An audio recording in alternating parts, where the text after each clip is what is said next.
Chegou aqui, tava distante de mim aqui, uns 100 metros aqui, ele chegou aqui, vinha vindo aí a mais de 100 por hora, aí chegou e só montou no carro aí, bateu aí.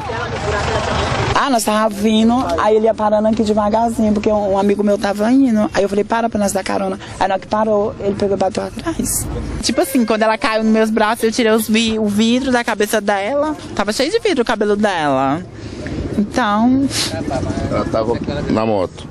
Não, ela tava no carro com a gente. Olha lá, tá vendo o buraco? Mostra lá o buraco, filma o buraco. Ali onde tava a cabeça dela.